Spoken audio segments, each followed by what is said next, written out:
et à tous, bienvenue, premier numéro de la semaine bu seen émission le rendez-vous de Sénégal 7 c'est reparti pour une heure de direct pour waxtaanee lépp rek loo xam ne ñeel na tolluwaayum réewum Sénégal surtout la situation politico-judiciaire du pays ak tension yi nga xam ne mun nañu wax ne mu ngi commencé di annoncé wu pour waxtaanee yooyu les sujets d'actualité yëpp j'ai le plaisir de recevoir sur ce plateau le grand Ben Mokhtar Diop et les journalistes. Salaamaaleykum Ben. Aleykum salaam Diab, c'est un plaisir. Merci de m'avoir choisi. J'espère que je serai à la hauteur. Inch'Allah. Ben ñu dooree waxtaan bi nag waxtaan bi dañ koy dooree avec voilà Ousmane Sonko, l'incontournable Ousmane Sonko qui est devenu finalement une réalité si landerneau politique sénégalaise bi gis nga démb rek li nga xam ne mooy méga meeting boo xam ne organisé na ko foofu le ak it ay ñoñom si Kër Massar nga xam ne mun nañu wax ne marée humaine lañ fa amoon discours yi nga xam ne nemmeeku nañ ko de part et d'autre ak discours yi nga xam ne ki nga xam ne moo nekk leader de Pastef yëkkati na ko fa nga am si aussi ban lecture par rapport ak lépp rek loo xam ne ñeel na wàllu rencontre boobu. Je ne sais pas, est-ce que je dois dire j'ai eu la malchance d'y avoir été wala j'ai eu la chance d'y avoir été. Ah oui. Parce que concours de circonstances moom moo yóbbu fu mu ko doon defee. ci gannaaw marché bi donc terrain Yékini je savais même pas que foofu la mais ñëw en circulation ba egg si foofu. ma gis quadrillage bi fa am avec des pelotons de la gendarmerie fees dell. nga bëgg génn Kër Massar obligé dem jaare ji Tivaouane Peulh wetu kër Ablaye Wade ba jël la corniche nga xam ni que ni kon vraiment y avait du monde. Jusqu'à 21 heures passées moo tax bi ma déggee le matin journaliste yi di wax au niveau des radios compte rendu méga meeting je me suis dit est-ce que Ousmane Sonko am na lu muy def loo xam ni àndatul ak le mot méga. meeting bu mu def méga meeting lay doon. heureusement que li muy def meeting barewul. C'est vrai. Parce que depuis la campagne électorale bii moom mooy sortie boo xam ni que ni def na ko rencontrer des jeunes. et ma gis fa itam des jeunes très très déterminés li ma si jaaxal surtout des jeunes filles. yoo xam ni que ni dañu takku si ni ñu solo et tout. pour ñëw très tôt y en a qui étaient déjà là sur place. Alors je me suis dit le monsieur neexul ba neexul mais il draine du monde. C'est vrai. xale yi bëgg nañ ko gëm nañ ko. lu mu wax baax na lu mu def baax na ñoom li ñu soxla rek mooy yaakaar bi ñu am si moom mu bañ a yàkkeeku. li ñuy yaakaar si moom mooy tey mu jël nguuru Sénégal nekk président de la République. et li ma si déplorer mooy que ni jeunes yooyu pour ñoom c'est comme si Sonko est déjà président. Pour ñoom 2024 benn formalité la rek. day ñëw rek jaar si kaw ñëpp dem. or y a d'autres candidats qui sont là. lu mu mënti doon la mouvance présidentielle nañam candidat. Khalifa Sall mi ngi sur le terrain était dans le Baol hier. Malick Gakou mi ngi.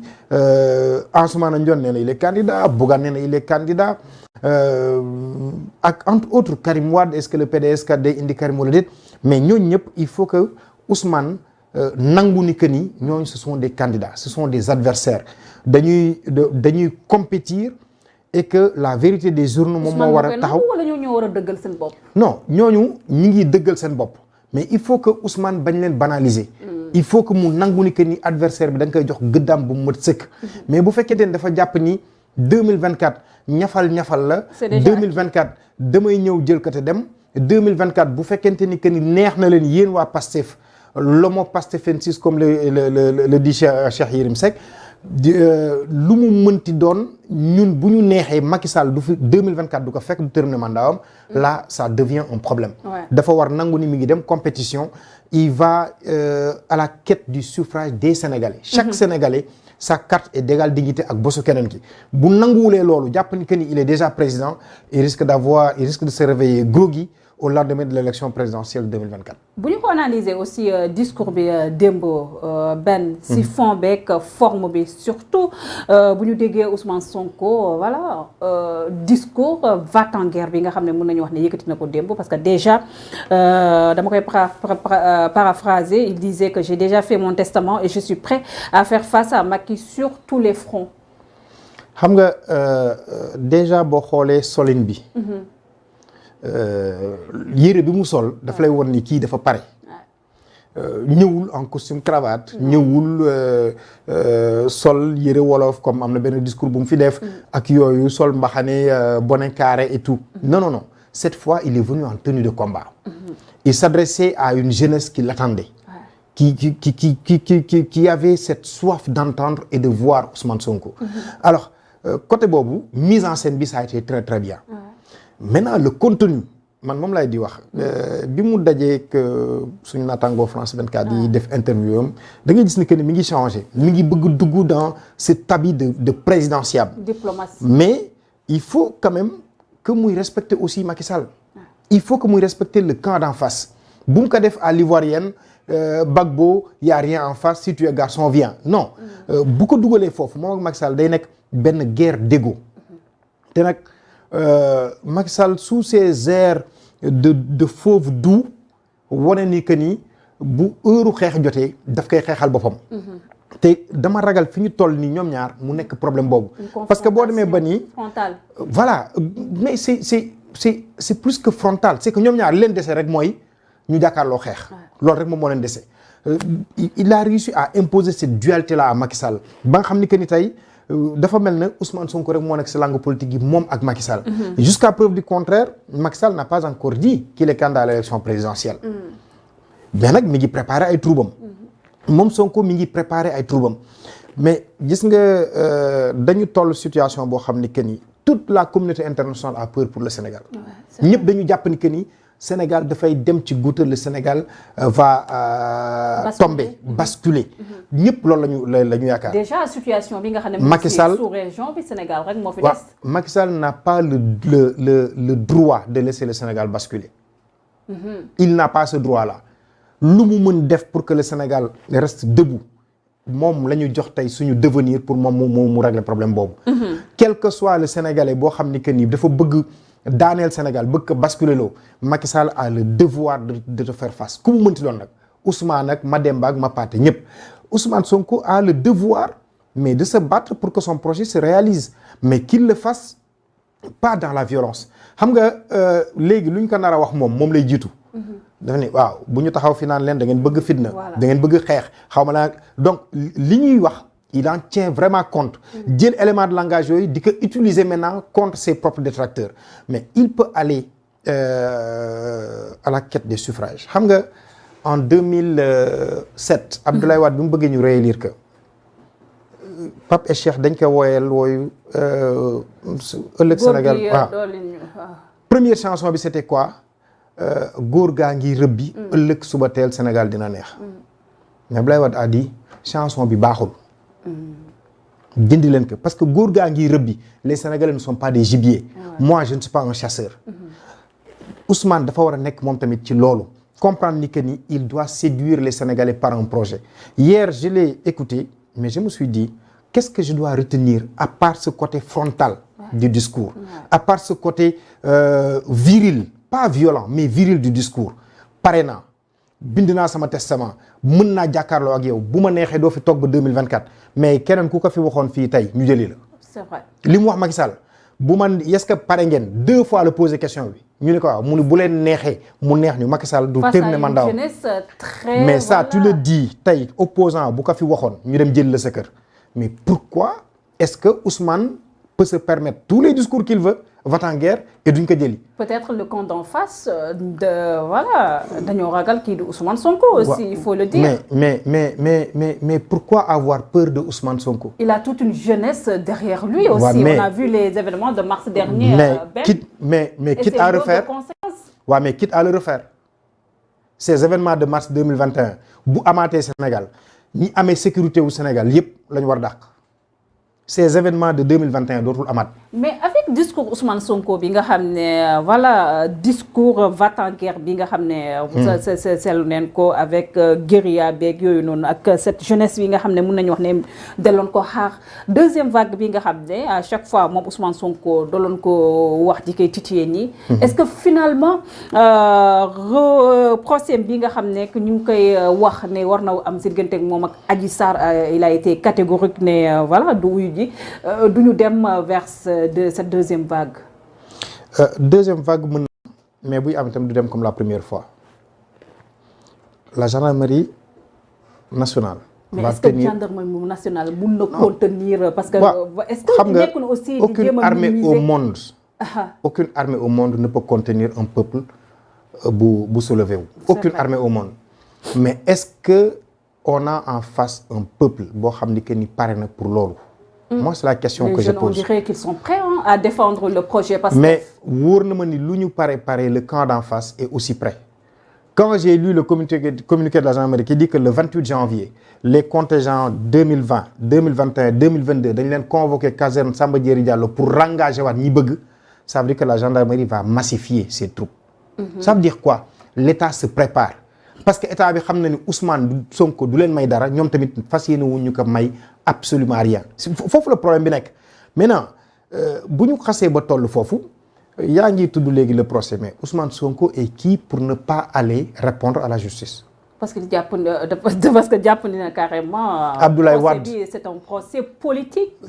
fii y a que des procès politiques ñoom lu leen engagé rek procès politique la. On parle de viol. Mais est-ce que dina livrer boppam non même comme kuy saraxe boppam aussi. Abdoulaye Wade était là dans l'affaire Me Babacar Seye bi mu amee dafa ne xam naa dañ may jël si 2 heures plus tard dañu dem waa gendarmerie Thiong dañ dem jëli ko mais il est parti se présenter si la justice appelle un Sénégalais pour mu ñëw à la barre dafa war a dem. Maintenant il a des avocats il a des moyens de défense il n'a qu'à se défendre. Mais man par rapport à ce procès toujours benn affaire laa si di wax. mais si cette justice mën nañu wax ne carrément elle est déboutée par Ousmane Sonko et ses militants. bu fekkente ni Ousmane finalement est-ce que duñu am une justice populaire. bu fekkente ni Ousmane Sonko wóoluwul la justice sénégalaise demee bu nekkee président fan lay si kanamu ñan lay juré. mais on a vu aussi ce qui s'est passé avec Khalifa Ababacar Sall ak doomi Abdoulaye Wade. Maïssa Wade. moo tax ma ni la tous ces procès là. yi ñuy wax dafa am relent politique dañ koy di am parce que ñoom dañuy instrumentaliser la justice pour parvenir à leur fin. Maintenant le président Macky Sall mën na def lenn aussi à la demande des avocats de Ousmane Sonko pour une fois puisque moom lu nekk dañ koy may dans ce pays dafa xeex ba am benn stature bi mais pourquoi pas une justice boo xam ne kenn dafay am garantie internationale. C'est possible. J'ai entendu ou j'ai lu ce matin que ni c'est le juge Abdoulaye Ba moom moo nar a diriger procès boobu. Moi j'ai foi en Abdoulaye Ba. Il est jeune. C'est presque la génération de Ousmane Sonko. xam naa ni je dirais pas tête brûlée la si biir justice bi mais xam naa ni am na guerrier boo xam ne que ni mën na diriger procès boobu du début à la fin te dara du yëngu. Un procès de tous les dangers. man gëmuma ni procès de tous les dangers la. pour man si le président Macky Sall ak ñi mu àndal ak bu fekkee procès politique la comme on dit complot la ak yooyu gars yi bu ñu soxlaa Ousmane Sonko liñ ko bëgg def duñ ko jaaree ci procès boobu. procès boobu pour man bu ñu ñëwee la ñuy njëkk def mooy disqualifier les faits de viol dañ koy dindi. Ah oui. mu des menace de mort bi. non mais parce que foofu Sonko luñ ko fa mënti teg les gens diront que ni non procès politique la. mais y a d'autres moo tax nga gis beneen avalanche maintenant de plainte. moi le cas Mame Mbaye Niang Ousmane Sonko man le cas Mame Mbaye Niang Ousmane Sonko laa gën a ragal que cette histoire c'est pour le 2 février. mais bu Ousmane demee Sonko defi procès boobu ñu ñëw Mame Mbaye Niang ni que mais li nga wax prouver que quand Mame Mbaye Niang va jusqu'à dire que bu indee le document là man ma livré wu à la justice ça veut dire quoi c'est un piège bu ñu tendre Ousmane Sonko na jël document boobu rapport boobu mu yóbbu ko. ça veut dire qu'il n'a rien. non mën na am rapport bi moi je l'ai eu en tant que journaliste. mais c'est signé. non bi may génnee le scandale du Prodac. je savais que je courais un risque bu ma Mame Mbaye Niang porte son plainte ma daanu. parce que j'ai le document mais qui n'a jamais été signé parce que rapport yooyu dañ koy contresigné c'était destiné au président de la République. yàlla def na ni ka def rapport bi gaañu na. IGF moo ko def inspection générale des finances ñu def ko Mame Mbaye Niang signé wu ko. donc ça veut dire. Jean-Pierre Senghor bu Prodac signé wu ko. ministre de tutelle bi signé wu ko. mais donc yow boo ko téyee ñun la léegi lan moo lay ni ce document là est authentique looy wax doo ko mën a prouver c'est pourquoi je dis que c'est un piège bu ñu tendre Ousmane Sonko bés bu yóbboo document boobu ni leen si lii la ñu épinglé Mame Mbaye Niang mais il tombe li ñu toppee Pape Alé Niang recel document administratif sur loolu la ñuy jëm ak moom donc il faut qu'il fasse très très attention par rapport à ça ce n'est pas un document de l'IGE c'est un document de l'IGF encore une fois dans ce document que j'ai parcouru ma yore ko benn moment amee ko sama téléphone partagé ko avec des confrères amu si fenn foo xam ni dañuy taxaw ni la Mame Mbaye Niang a détourné de l'argent xam nga qu'est-ce qu'on reproche à Mame Mbaye Niang dans ce document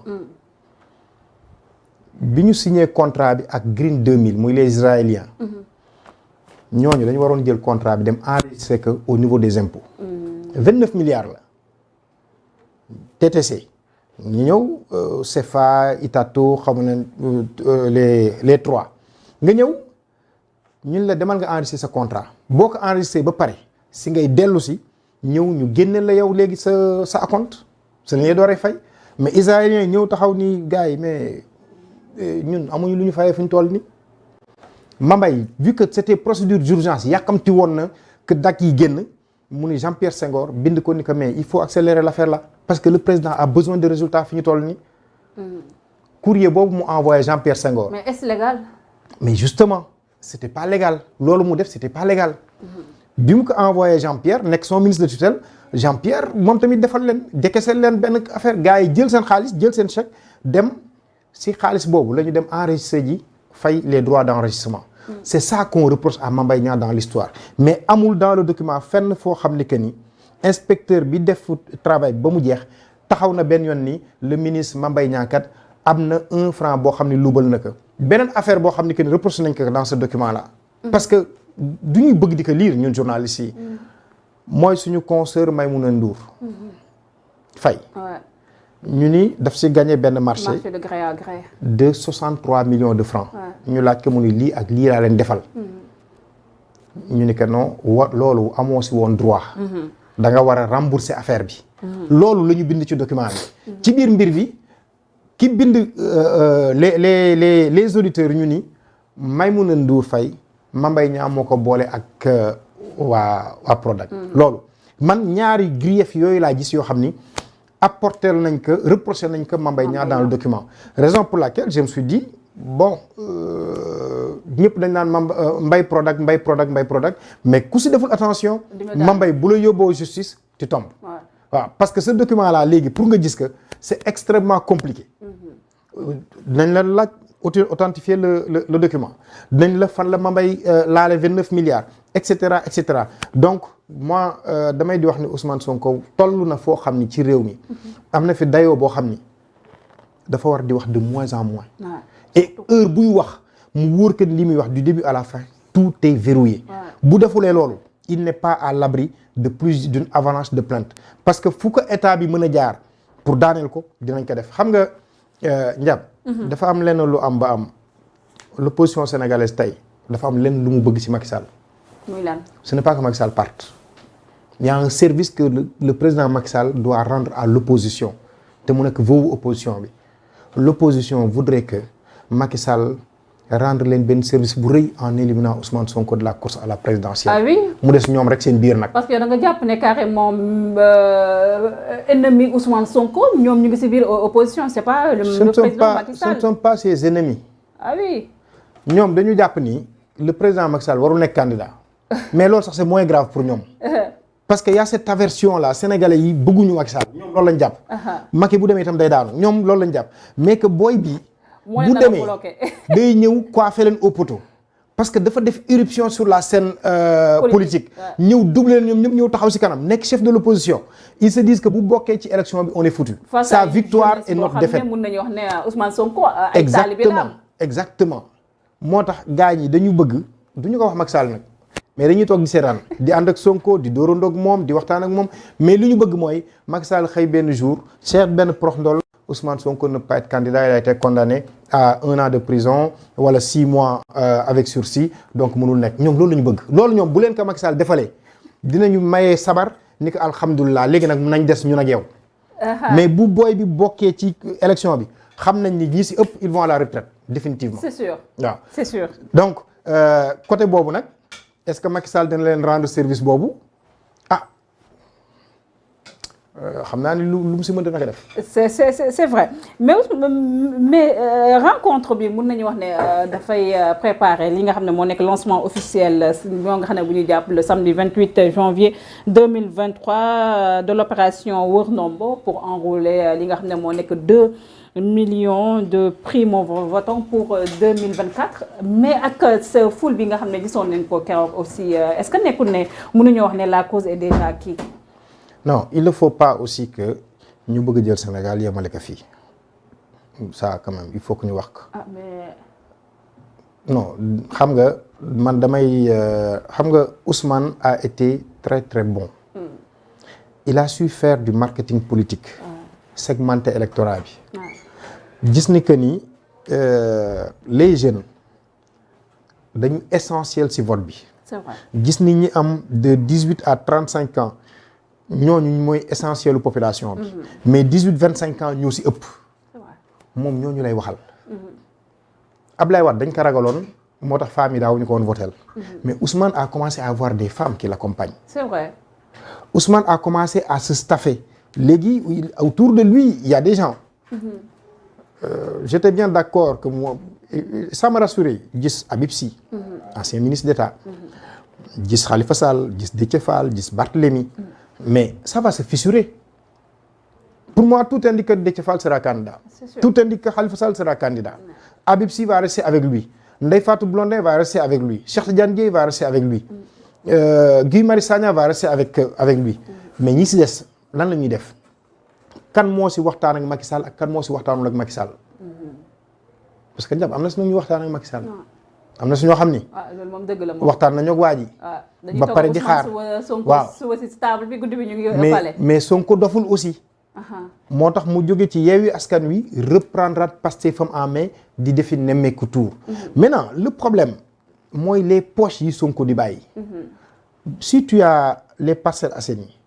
si tu as Dakar le département de Dakar disons. tu as le département de Keur Massar bu bees bi ñu érigé dernièrement. mais nga bàyyi diggante comme li mu def ci élection législative yi. de Richard Toll à Ourossogui. zone boobu yëpp nga bàyyil ko Benno Bokk Yaakaar. mais c'est une masse populaire extrêmement importante. parce que dafa yem Richard Toll bi mu wëree Ourossogui la yem fa la fekk ñoom Moussa Bocar Thiam nga xam ne que ne ñoom week-end bi dañuy investir Macky Sall aussi. alors en Casamance malheureusement bi mu expérimenté en tant que maire parce qu'il vient de faire 1 an jour pour jour. mais on a vu que affaire yi commencé na effrité wu. parce que Sonko dafa bëgg dëgg en fait. su ma nee bëgg dëgg mooy politiquement am na yoo xam ne waroo ko wax. mais face aux jeunes de Ziguinchor li di dem leen ngeen liggéey. c'est vrai. dawal Jakarta du métier. une mauvaise communication. très mauvaise communication. c'est que li mu wax lu mu gëm la. mais malheureusement en communication ça ne passe pas. tu as l'impression que dans la communication politique au Sénégal faaw ngay fen. pendant qu'il disait ça Doudou Ka moom ma ngay jënd ay Jakarta di leen séddale. nii on est en plein Fesnac il est maire de Ziguinchor la délégation de Ziguinchor bi dem Fesnac. mais bi ñu dem joxu leen dara. mais là Doudou Ka est venu leur remettre de l'argent ni leen maa ngi ko jàppale. mais loolu c'est une politique de rupture à saluer. mais non mais tu es maire de Ziguinchor. tu as une commission culturelle. équipe bu Ziguinchor buy dem fenn ci benn compétition nationale la mairie doit participer. mais est-ce que mairie bi am na koppar bi aussi. mais non ils ont un budget. bul fàtte ni problème ak préfet bi loolu la woon. affaire budget bi nan lañ ko tëggee ak yooyu. mais donc tey bu Ahmed Aïdara toogee ni man Guédiawaye amuma parce que ça fait 6 mois que sama personnel fayuñu je peux comprendre mais moom il a un budget. quand l'équipe de Ziguinchor quitte pour aller à une compétition nationale mais la mairie doit y participer. mais yooyu xëy na comme li nga wax rupture la mais est-ce que sénégalais yi ñoo bëgg nañu rupture boobu. foofu le problème bi nekk les sénégalais ki ñuy wax tey li si lañ la Senghor waxoon ñu ne que c'est qui le bon président pour les sénégalais mu ni ki ñu falagul.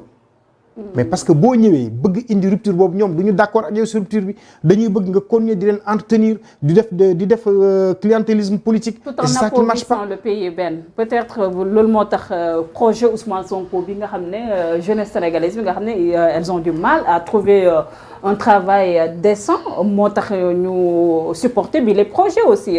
mais Ousmane n'a pas créé des emplois à Ziguinchor. mais est-ce que loolu ci compétence am la aussi. mais voilà. Au niveau national aussi il faut juste que nga mettre les dispositifs pour que les gens puissent avoir des emplois si loolu la ñuy dox.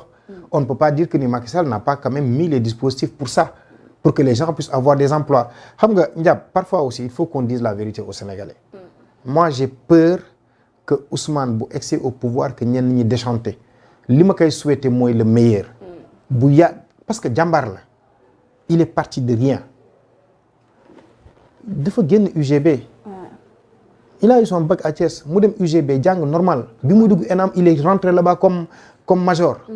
muy génn keneen moo nekk major ñaa aux impôts ñëpp ñi nekkoon ak moom y a une dame qui me disait que ni mën naa la waatal ni 1 franc musu ko lekk.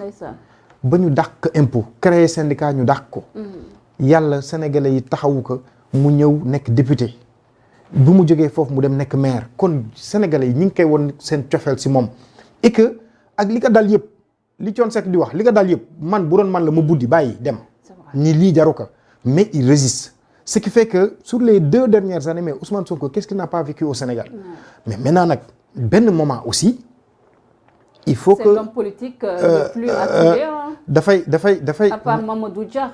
Ouais, mais parce que c'est l'homme politique qui crée le plus de problèmes Ousmane Sonko problème bu mu gën a créer Sénégal du affaire ay les histoires de viol dont on parle c'est que li muy tuddee le système moom xam na bu baax li muy wax le système lan la le système c'est extrêmement difficile li muy tuddee système ñu bari comprendre ñu le système du temps de feu Jean Collin le pouvoir était entre les mains de la police nationale mu am les événements de 89 ñu dàq policiers yi radier suñu bari la gendarmerie jël aujourd'hui c'est comme si le pouvoir était entre les mains de la justice mais ñooñu nekk ci justice bi ñi nekk dans l'administration boo xoolee l'histoire du rapport de la Cour des comptes on parle des DAGE des SG ak yooyu mais ñu fan lañ génne même école que Ousmane Sonko enam la ñu génne ñoom ñëpp mais si Ousmane arrive au pouvoir les inspecteurs des impôts boo xoolee si livre Cheikh Yérim bi am na fenn fu mu leen di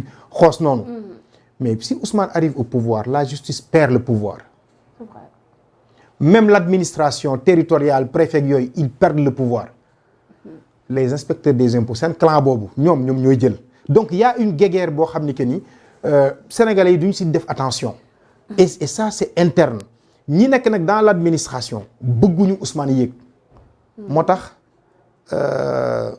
tey bi ñuy def levée du corps préfet sous-préfet Sessène Mamadou Lamine Goudiaby l'ancien ministre Omar Youm dafa ni li ñu gën a ràññee si moom mooy njaaxanaay la doon tëddee mais ça veut dire que am na suñu bari ñoo xam tëddee wuñu njaaxanaay parce que c'est pas facile yow décret nommé la nga nekk préfet sous-préfet gouverneur ba pare yenn yi am boo xoolee sax tu as l'impression que ni zèle bi ñu siy demee quand Ousmane Sonko fait son nemmeeku tour préfet yi ak sous-préfet yi parfois dañuy ñëw ñu ne ko monsieur fii doo fi dugg suñu territoire la mais tu tapes dans l'œil du président de la République et du ministre de l'Intérieur moo tax man la système boobu mu bëgg kase ñu bare duñ si d'accord ak moom tey am na à la mairie de Ziguinchor je suis au regret de le dire mais am na ñuy collaborer ak moom ñoo xam dañ naan la avant mu ñëw sax ñu daawoon nañ jot Mathiat mais léegi ñun suñu indemnité rek la ñu jot dootuñu laal benn Mathiat loolu moo baax ci même état civil bi aussi pour jot ay Mathiat même ci état civil bi bu njëkk gars yi dañu doon dóor seen ay mbuxum aujourd'hui daf ko informatiser ba nga xam ni que ni daf ko numériser ba nga xam ni que ni gars yi mbakkuus yu ñu doon am yu ndaw mënatuñ ko am ñu bari dañuy nekk ak moom à la mairie ba pare mere ko si mais loolu Sénégal soxla non mais c'est bien c'est très bien mais le Sénégalais moom moo dëngu boppam moo tax bëggul lu jub rétablir l'ordre donc Ousmane Sonko finalement c'est lui le Messie Messie à l'épreuve du pouvoir on verra xam nga Ndiab quand dafa am benn moment boo xam ne c'est extrêmement important dans la vie d'une nation mooy moment bi le président sortant et le président rentrant di tëju ñoom ñaar kese ak yàlla foofu le président sortant dana wax le président rentrant loo xam ne que moom mënu ko woon imaginer le président Abdou Diouf disait que ni sama siège bii may toog c'est rempli de braise ku nekk bëgg na ko jël mais boo ñëwee ba toog di nga xam ni ma doon dund lan la le président Abdoulaye Wade au départ ces 6 premiers mois mais lu mu fi waxul amul je vais donner le soleil aux jeunes je vais casser la RTS le prix du riz ce sera 60 francs le kilo mais bi mu toogee on est parti pratiquement jusqu'à avoir le prix de l'essence à 1000 francs la réalité est tout ce sont des réalités du pouvoir yu ñu war a mën a nangu maintenant man comme j'ai dit bëgguma jëw nit mooy may wax ci Ousmane te fekk Ousmane nekku fi dama jàpp ni que ni c'est un bon Sénégalais fii la jàngee la fekk baax mi ngi góorgóorlu lu mu mën yàlla def na mu dugg ci biir xolu Sénégalais yi naka teg ci yoon xeex ka nag lu mu mën parce que kenn du ko may dara ñamu jàkkaar loolu aussi def seen kem kàttan ba moom li mu bëgg mu bañ a am parce que c'est un combat si une fois procès bi Ousmane Sonko gagné ko est-ce que mën nañu wax ne il va directement au palais 2024 man dama gëmul ni selon logique bi am nii man gëmuma ni que nii mën na gagner procès bi. Ah oui. Non, l'État va dépenser tous ces moyens là pour que Ousmane Sonko ñëw di gagner procès Ousmane Sonko moom sax boppam sax dans ses propres rêves xam na ni que c'est pas possible xam na ni yóbbu wuñu ko procès pour mu gagner ko il en est certain. Mais quand la petite Adji Sarr qui aura 23 ans le 3 mars prochain dit je veux un procès retransmis en direct à la télévision nationale, yow say awra la ñuy tudd say au fait d'armes nocturnes la ñuy tudd nga nañ ko def en direct à la télévision nationale pour que le saint Seydina Ousmane nga ñëw taxaw naan jaare na ma gannaaw dëpp na ma def na ma lii tout un pays pendant 3 ans boo xam ni suñu wax yépp ci tëddante ñaari nit la nekk am naak amul yàlla rek moom moo xam jigéenu Sénégal ak orma bi ñu amoon ni ñu leen jàppe woon kenn ku si nekk nga gis ni que ni booy wax Maître El Hadji Diouf d'ailleurs très confiant. waaw mais mooy li ma la wax parce que Maître El Hadji Diouf mais il est dans son rôle bu ñu defee procès bi teg ay écran géant et tout retransmettre à la télévision nationale mais lu mu fa dul yàq Ousmane Sonko amul. Je l'ai rencontré à Kaolack mu ne ma benn man dootuma wax ci affaire bi j'attends le procès nañu dem rek ba ñu toog ba ñu tëgg procès bi nga xool mais c'est que képp ku xam nga. Finalement c'est l'image de Ousmane Sonko bi nga xam ne moom la ñuy chercher à c'est que procès moral la ñuy def. c'est un gis procès nga moral. Ndiab dafa am yu am ci biir réew mi. bi ñuy def procès wu Cheikh Yérim Seck pour viol dafa am benn affaire bu ko juge bi waxoon ça m'a fait marquer mu ni ko monsieur Seck doo fi làkk français procès bi wolof la te booy wax olof moom suñu mooy olof moom day c'est sa famille est dans la salle ça choque yow xale bu jigéen bi da nga ko violé déedéet violé wu ma ko nan la demee raconte muy raconté dañu flirté ñu def li foo na li ak li waaw jean stress la soloon jean stress kat moom bu fekkee sumee ko na c'est parce que moo ko sumil boppam waaw d'accord après ma koy riixu ñuy bombante noonu en wolof xam nga ça choque saal bi xoolal ñëpp sëgg waaw léegi daal nga dem ba benn moment affaire bi tàng daal yow nga ni saraax si biir mu ni ko mais man góor la yow mii góor xam nga instant boo fa tolloo mu ni ko kenn waxuma man kenn juge ma yow la ñuy juger waaw kon daal yow daal teg nga si noonu mu yuuxu terawul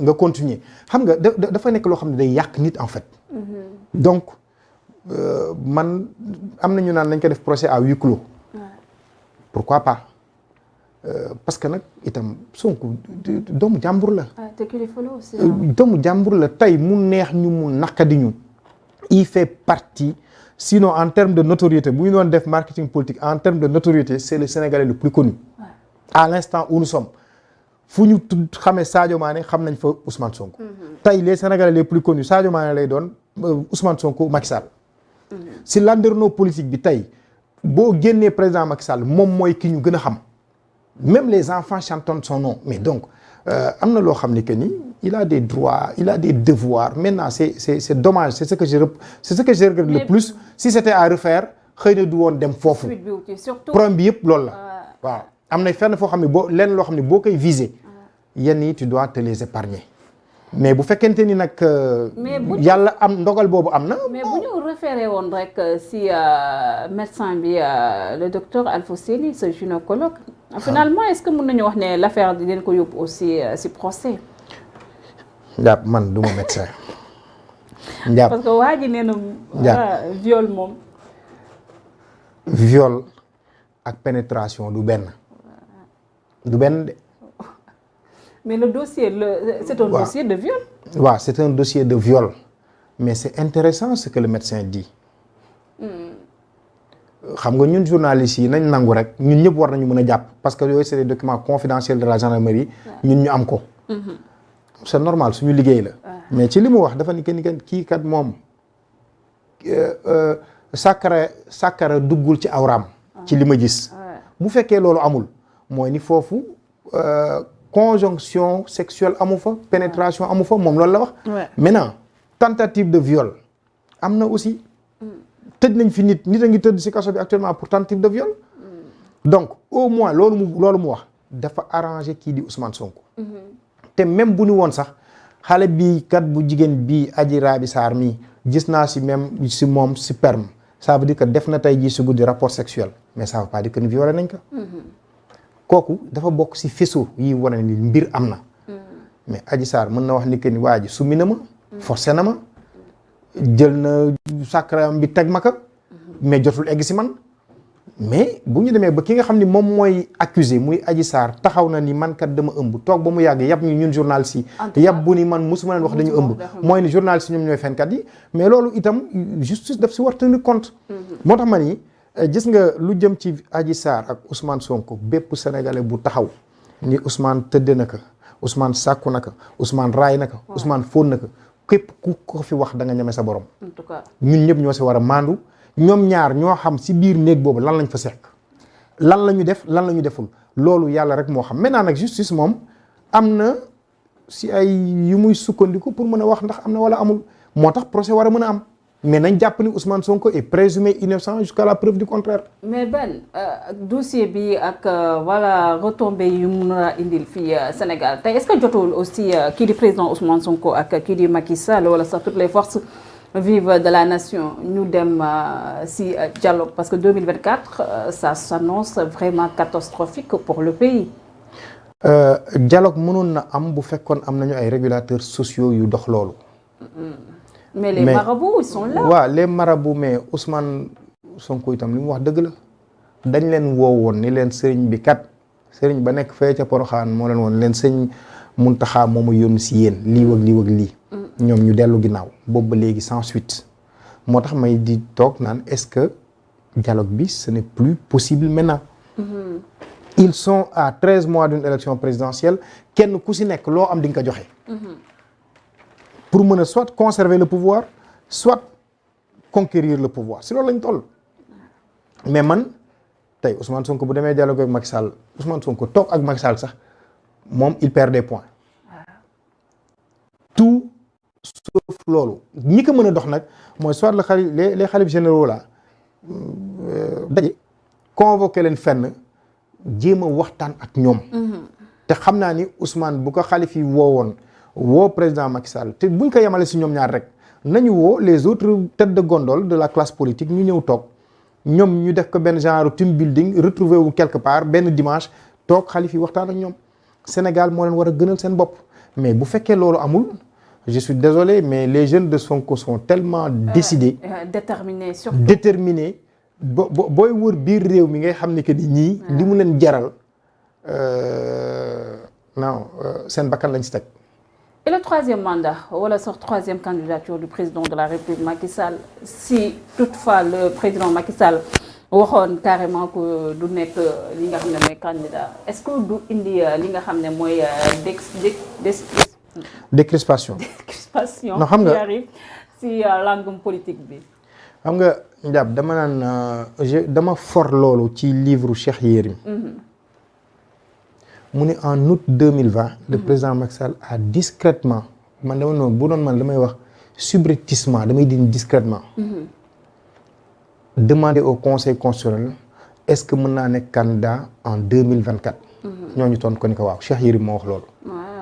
man xalaatuma woon ni dans la tête du président Macky Sall troisième candidature mi ngi si man dama yaakaaroon ni que ni coow li muy bari bari yëpp moom loolu demul sax bay effleurer boppam. il se dit je vais rentrer dans l'histoire par la grande porte. et que le moment venu dina taxaw ni je ne suis même pas candidat à un poste de chef de village. man loolu mooy li ma xalaatoon. mais puisque Cheikh Yérim l'a écrit te ma gëm ni que ni itam li muy wax am na fu mu ko teg. te ku mel ne Mame Mbaye Niang aussi l'a dit ah. waaw non xam nga ñoom ñi nekk ak président ñëpp. ku si nekk da nga naan moom mooy suñu candidat waaw mais parce que foofu y a des guerres de positionnement. am na si ñoo xam dañ naan la bu dul président Macky Sall kenn mënu ma jiite fii. aw ma boss. waaw mais parce que am na parfois damay di waxtaan ak ñoo xam ni dañuy xaw jege président ils me disent mais soy le président n'a dit à personne qu'il sera candidat ou il ne le sera pas. heure bu ñu ko si interprété def naan. liggéey leen seen liggéey ngeen bàyyi moom a continuer sama yoon. le moment venu c'est un problème personnel j'aviserai. mais pour l'heure man j'estime que ni il n'est pas candidat. mais li wóor ba wóor mooy si le président Macky Sall wala yow njàpp nga jël dossier wu président Macky Sall extrait de naissance ak yooyu dajale ko yóbbu ko conseil constitutionnel buñ ko déposé 15h gars yi répondre ni la candidature est acceptée. waaw loolu moom bés bu fa demee gars yi dañu nangu candidature am. donc c'est à lui d'arranger le Sénégal bu fekkente ni moom bu nekkee candidat Sénégal daanu Sénégal basculé mais mu bañ nekk candidat. et sa parole donnée. non xam nga man sa parole donnée livre bi mu bind. voilà c'est. moo tax ma gëm ni il ne sera pas candidat man dama gëm ni Macky Sall ne sera pas candidat en 2024. sauf cas extraordinaire. et je me demande est-ce qu'on fera les élections en 2024. ah oui. man ma grande question foofu la nekk. ko yow 2024 élection do am. Ce que les Sonko boys sont en train de faire bu ñu ko continuer moo tax Pape Alé Niang daf leen ko wax Guy Marius Sagna waxaat leen ko Pape Alé Niang daf leen na ngeen góorgóorlu ba xeex buy am bu mu jóge si yéen Guy Marius Sagna leen ne cédez pas à la provocation si jamais il cède à la provocation il y aura pas d'élection en 2024. Qu'est-ce qui va man se lu mooy li ma passer? gis non mais attends si le pays devient ingouvernable le président a le droit de décréter l'état de siège l'état d'urgence toog jàpp ñàmburam élection amul on repousse kan moo ko si mënal dara. c'est vrai. tey Ndiab dafa am yenn yoo xam ni que ni ñun Sénégalais yi on s'en rend pas compte. J'ai un ami mauritanien qui me dit mais daf ma jël benn jour quoi mënu ma nañ dem ma wan la autour du Sénégal ce qui s'y passe. ñuy sillonner les plateformes pétrolières yi gars yi installé. c'est vrai.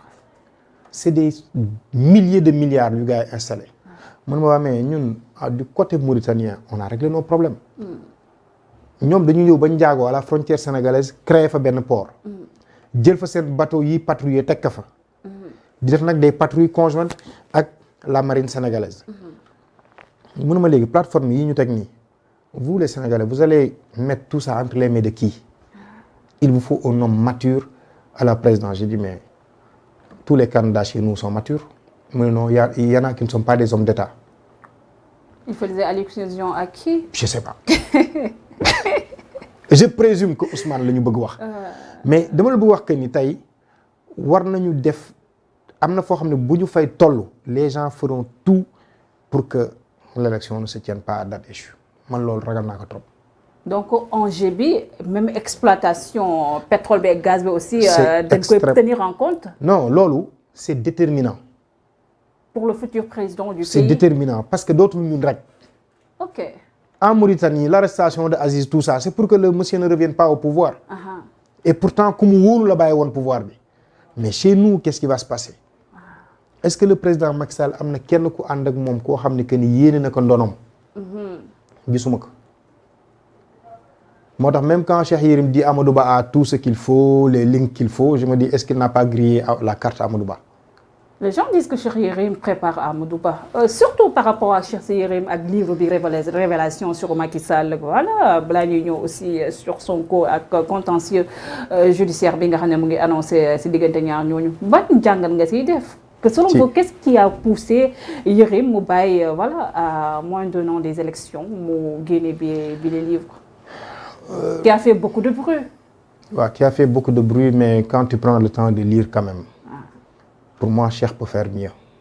Il sait faire mieux et il doit faire mieux. Le professeur Khadim Rassoul voilà là. Non. J'ai pris le soin de le lire parce que c'est quelqu'un que j'aime beaucoup, c'est quelqu'un que je respecte beaucoup. Moi j'ai juste vu les bonnes feuilles parce j'ai que pris électroniquement. le temps de lire. Au départ j'étais un peu déçu parce que dafa fekk tombé ma waral ay gaf dafa fekk ma lire le livre de Ramatoulaye Sarr Diagne. Chronique d'une alternance. mooy ni Macky Sall faloo. Juste avant maa ngi terminé le livre de Alioune Fall. Macky Sall contre vents et marées. mais les premiers chapitres li ma si lire dafa mel na Cheikh Yérim dafa dem puiser si ñaari livres yooyu pour ñoo def chapitre 1 2 3 4 5. copier-coller. man c'est mon sentiment parce que je me retrouvais si li muy wax Alioune Fall lu mu wax lu Ramatoulaye bind da nga koy gisaat fii chez Cheikh Yérim je me suis dit il ne m'apprend finalement rien. Le deuxième élément il y a des confidences yoo xam ne boo ko dundee ak nit tu n'as pas à les mettre sur la place publique. C'est vrai. moom ak Marième Faye Sall par exemple. bu muy assister Marième Faye Sall dem defi shopping ànd ak Fatou Diagne. yaay Fatou Diagne mu dellu si Macky Sall était jaloux ñëw ni ko non yow si kër nga xam bul génn beneen femme bi mi ngi taxaw bul génn kër nga xam toogal sa kër ay shopping ak yii moom nekkuma si vraiment bu dee quoi mere jabar ji. des trucs assez intimes. voilà mu wax ko la semaine d'après ñu génne scandale ci journal Libération ne Yaay Fatou Diagne ma ngay def ay acte de prévarication fële Ngàcci Ngawde en tant que maire. Je dis il y a problème. Après il fait son livre normal am na si yoo xam ni que ni si affaire Petro-Tim. ArcelorMittal. Il a fait beaucoup de Sénélec révélations. yooyu tu sens que ni il a été sourcé. On lui a remis des documents. Mais la moindre des choses en tant que journaliste qu'il fasse les recoupements. loolu la ko Pape Demba Bitèye di reprocher.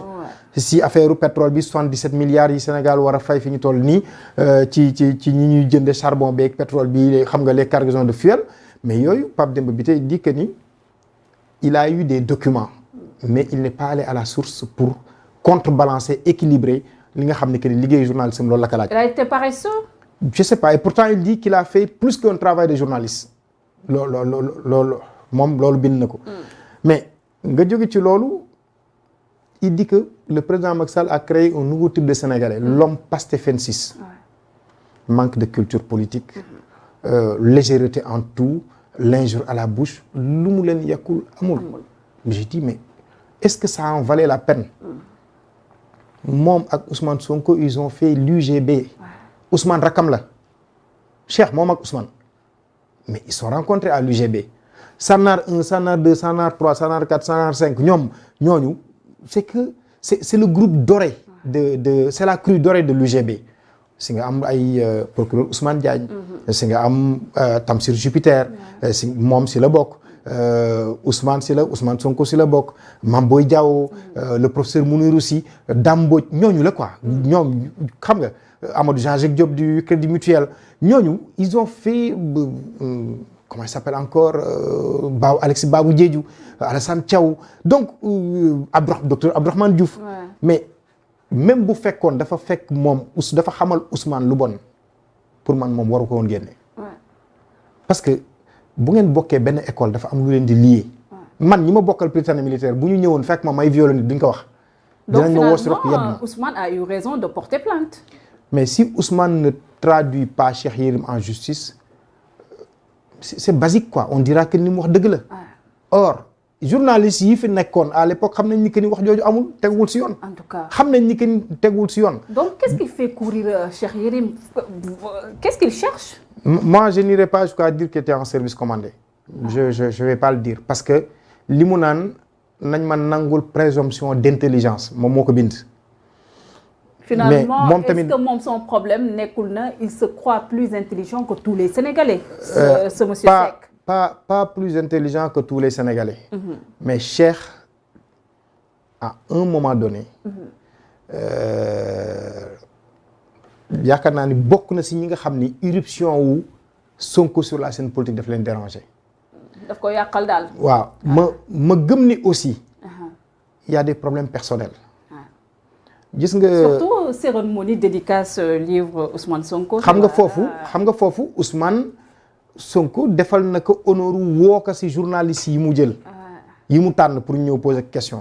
mu ñëw wax ko affaire Tullow Oil. je me suis même dit est-ce que sax du woon benn mise en scène pour que Sonko mën a rebondir si loolu. mais il y a pas que Sonko ah. il dit que Pape Alé Niang defatul journalisme. dafa nekk xaw ma lan ci kii pro-opposition. finalement ce n'est pas un politicien encagoulé. Pape même le dit dans ses lives nañ dindi kii boobu. j'ai dit mais pourquoi s'attaquer à tout ce monde-là. en fait pour man jaru ko woon la nomination de Yoro Dia. parce que le livre de Cheikh. boo koy lire da ngay gis ni que ni c'est entre le mois de septembre octobre novembre décembre janvier. ba si biir mois de janvier bi y a des faits yu mu bind yoo xam ne que ni bi mu amee yàggul. mais je me suis dit est-ce que la nomination de Yoro Dia ne dérange pas. Cheikh Yérim. waaw est-ce que ça ne dérange pas beaucoup de gens simplement parce que xëy na Cheikh jàpp na ni il a un ego fort aussi ah. nañ ko nangul. Cheikh dafa jàpp ni que ni moom c'est un homme brillant. Cheikh a eu un projet depuis longtemps il a voulu être maire de Louga. c'est vrai. Cheikh a voulu mettre un mouvement en place. mais boo seetloo heure bu duggee ci benn projet rek benn gàllankoor ñëw. bu njëkk bi affaire mairie Louga si la histoire viol bi ñëw. bi mu bëggee teg mouvement bi en place affaire doomam ñëw. te li may di wax man la jimaamu baaxul. C'est vrai. L'histoire de son procès, l'histoire du viol, semaine bi muy am boo demee dans les archives da ngay gis ni que ni semaine boobu la Cheikh Yérim def benn interview di wax ni que ni man chaque lundi chaque jeudi damay woor. Samedi ba mu daanu. Et pourtant quel que soit ce qu'on peut lui reprocher dafa am diine. jàng na alxuraan. xam na alxuraan. luñ ko mënti reprocher loolu nañ ko nangul. maintenant nag Cheikh a son agenda personnel. pour man Cheikh dafa gëm ni il doit être ministre dans ce pays. ñi ñu fi nommé ñëpp gënuñu ko. dafa am xarit Mounirou Sy ñiiwam la gaynam la ñoom ñaar. ils ont tout fait ensemble. mais benn moment booy gis ñuy nommé nit ñi ak yooyu. parce que Cheikh ne cherche plus de l'argent il en a. de. mais le problème mooy comme ni ñu koy waxee ci moom sax mi ngi koy di tudd ci pyramide de Maslow dafa am foo xam ne boo fa tolloo besoin d'épanouissement ak besoin d'éternité moom foofu lay soxla besoin d'éternité bi nag pour man dafa egg foofu actuellement mooy le ministre d'État Cheikh Yérim Seck ou le ministre Cheikh Yérim Seck ministre des Affaires étrangères ministre de la culture et cetera parce que jàpp na ni que ni benn moment mi ngi koy wax si vraiment nee na le président Macky Sall ñi muy nommé c'est pas sur la base de compétences. C'est sur la base de l'aura politique. mu ni budul sama grand frère ba Mamadou Makhtar Cissé. budul Amadou Ba. il a cité 4-5 ministres. mu ni budul ñooñu juum fa sax fenn ki mu mujj cité mooy Omar Youm. dafa ni Thierno Youm. le joueur de l'équipe nationale de 86. moom la jaawale ak Omar Youm. mu ni budul ñooñu ñi mu dese ñëpp ñi muy nommé. ay coquilles vides lañu politique rek moo tax mu nommé leen je dis mais où est-ce qu'il met le ministre Serigne Mbaye Thiam avec son parcours extraordinaire où est-ce qu'il met même Aliou Sow le ministre de la culture ci côté jàng il est extrêmement brillant Aliou Ndoye donc man ma toog ma ni mais finalement c'est quoi le problème de Cheikh peut-être qu'il attendait à une nomination et de par relation yi mu am ak le couple présidentiel xëy na mérité woon na loolu. mais nag parfois le passé dafay jouer ci affaire boobu. te du moom rek la nomination de Yoro Dia a dérangé beaucoup de nos confrères. yoo xam ni que dañu jàpp ni Yoro toju fi dara ba tax ñoom ñu war a nommer Yoro di leen bàyyi. donc on a au moins 1 à 2 patrons de presse qui attendaient ce poste-là. malheureusement bi Macky Sall nommé Yoro gars yi dañu toog ni waa mais kii fan la ñu jaar. c'est vrai c'est après. D'ailleurs Cheikh dans le livre il explique ay Ablaye Sylla et Kodra ak yooyu buy tudd ñooñu mais da ngay gis ni que ni en filigrane y a Yoro qui est derrière. C'est vrai. ñu jeexal avec une question ba tey wàllum justice bi. conseil constitutionnel bi nga xam ne mën nañoo wax ne rejeté na demande bi nga xam ne kii di Guy Marius Sagna ak Aminata Touré defoon nañ ko par rapport ak ñu loon sàkku rek si gouvernement bi ñu ñëw par rapport à une question d'actualité si rapport Cour des comptes bi nga xam ne defoon na ko si Covid-19 bi nga xam si aussi ban jàngat par rapport ak 7 sages yi ñu taxawaate par rapport aussi voilà. Ah mais attends, ñoom ils s'attendaient à quoi? À ce que les 7 sages leur donnent raison. Mais finalement ñoom seen rôle de député la ñu nekk. Ils doivent contrôler l'action de l'exécutif. Finalement est-ce que nekkul loolu moo tax ku mel ni comme Ousmane Sonko aussi di am xel ñaar par rapport ak li nga xam ne moo nekk la justice sénégalaise. Mais la justice sénégalaise elle a bon dos hein. Les 7 sages moom ku fay dem. da ngay perdre sa temps du ñu def lu président Macky Sall bëgg. Mais ça c'est terrible. Mais ce sont des faits on ne les juge pas ce sont des constats lan mooy dem foofu naan woy comme le voulait Mimi Touré waaye bu fekkee da nga bokk ak président kenn du la nommé bu fekkee da nga takk ci famille président kenn du la nommé non gis nga. Il y a des réalités. Donc, où est la séparation voilà, des pouvoirs? Ah, d'accord. La séparation des pouvoirs arrange les journalistes quand il s'agit de dire au président Macky Sall waxal sa juge yi nañu juger Ousmane Sonko dossier bi bu ñu ko sax yóbbu bu ñu ko sax enrôler pour procès am foofu on parle foofu moom séparation des pouvoirs la mais quand ça arrange le président Macky Sall s'il y a pas de séparation des pouvoirs quel que soit le président qui viendra après Macky Sall il aura la justice là entre ses mains. Donc day doon rebolool rek. Non affaire bi du changer président bu fi ñëw di nga téye la justice di ko def si orienté que si sens bi mu la arrangé yow njàpp ça c'est la réalité dans ce pays gis nga yaa ngi tudd rapport Cour des comptes. man bu ma la jëlee ma nekk ministre. man may xool bu ma njàpp bi tey doyee njàpp am na niveau bi am na profil bi. ma def ko DAGE. léegi bu ma la defee DAGE bu ma ñëwee un journée la dama war a dem. week-end j'ai besoin de 20 millions. doo ko génne. donc c'est des postes politiques. waaw mais c'est politique c'est pas autre chose. Il y a combien d'agents de l'administration qui ont le niveau pour être DAGE et qui ne le sont pas. am na si ñoo xam ne seen DAGE dinañ leen di jëlee fii bu ñu leen yóbbee beneen ministère ñu jël yóbbaale ko noonu la ñuy demee.